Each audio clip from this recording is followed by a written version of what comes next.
J'ai eu mon accident le 5 décembre 2014. Ensuite, j'étais à l'hôpital pendant, on va dire, 1 an. C'était pas, on va dire, c'est pas trop favorable les premiers diagnostics. C'était même un peu effrayant, on va dire. Et puis, finalement, on a eu la chance d'avoir un excellent staff médical qui a fait du très bon travail. Romain a eu donc 1 mois de coma à l'hôpital cantonal de Genève. Puis après, il a été rapatrié en France, à Marseille, à la Timone. Et puis ensuite, il a été à Avignon dans une clinique spécialisée. Et finalement, il a progressé crescendo. On a eu des périodes un peu compliquées, même très compliquées. On ne savait même plus où aller. Et puis d'un coup, il s'est connecté. Il a décidé de lui-même, il a décidé de se battre, de progresser. Et puis à peu près au mois de mai-juin 2015, il a eu une énorme évolution. Et depuis, il a fait que progresser, évoluer pour arriver là où il en est aujourd'hui.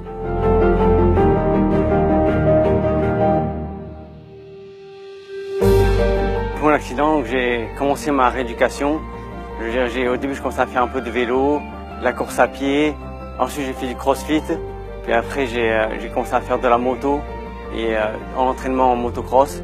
Puis petit à petit, j'ai commencé à pouvoir rouler en supercross. Pour des cas comme Romain, puisque moi, il y a eu un choc assez important à la tête, on a beaucoup d'évolutions en fait par palier. C'est-à-dire que d'un coup, on va avoir une progression incroyable.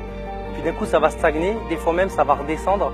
Et on a vraiment en permanence des périodes de doute.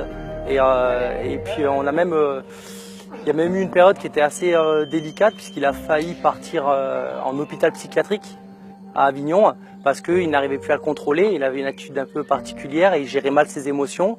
Et même parfois un peu d'agressivité. Pourtant, c'est pas du tout le tempérament du bonhomme, mais c'est comme ça, hein, c'est les conséquences.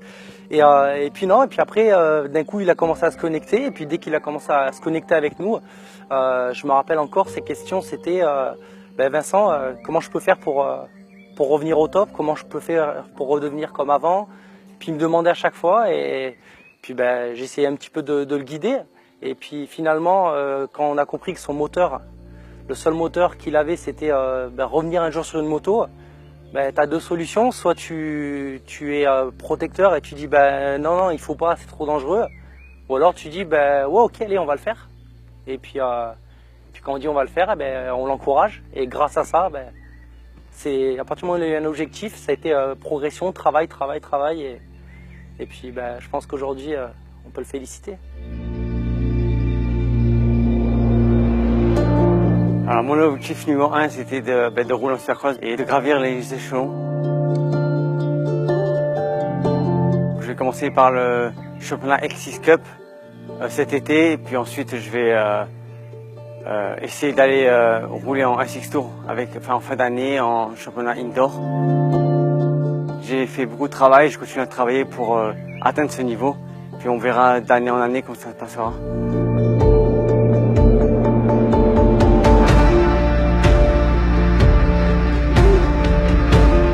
Je sais qu'il y a beaucoup de personnes qui sont sceptiques dès que je refasse de la moto. Et pour moi, il m'arrivait ce qui m'arrivait. Et je suis un pilote comme une autre personne. Et en fait, les risques, que ce soit moi ou un autre pilote de motocross, les risques est égal, on va dire. Le motocross, c'est un sport qui est extrêmement coûteux. Nous, on a eu la chance, on va dire, on a beaucoup de partenaires qui nous ont suivis. D'un point de vue matériel, on a eu également des nouveaux partenaires qui nous ont filé un petit coup de pouce supplémentaire. Après, il est clair que d'un point de vue financier, quand on va faire des courses, quand on va faire des entraînements, ça coûte de l'argent. Et puis surtout, quand il fait des courses aujourd'hui, il ne gagne plus de primes d'arrivée comme il pouvait gagner auparavant.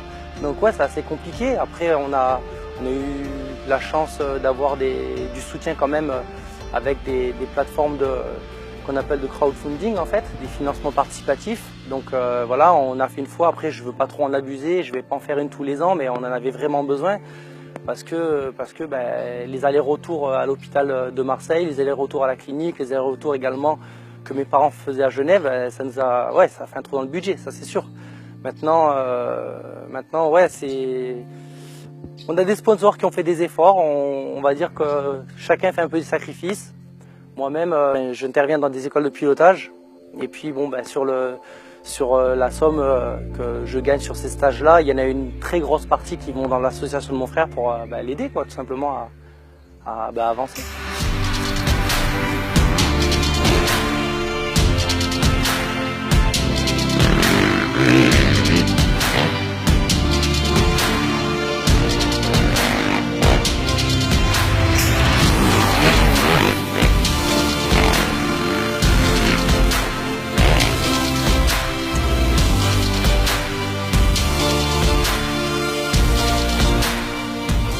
Les amis des Sixtours, je pense à Pierre Lozy, Cédric Souberas. Maintenant je roule avec eux, ça fait vachement plaisir de pouvoir retrouver mes amis d'avant et ça fait vraiment plaisir mentalement et puis ça m'aide à avancer dans mon aventure.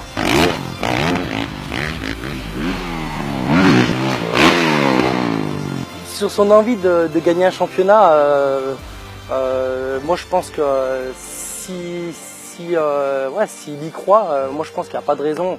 Après un championnat ça veut tout dire et rien dire, il peut très bien gagner un championnat de ligue, il peut très bien gagner un championnat amateur, peu importe.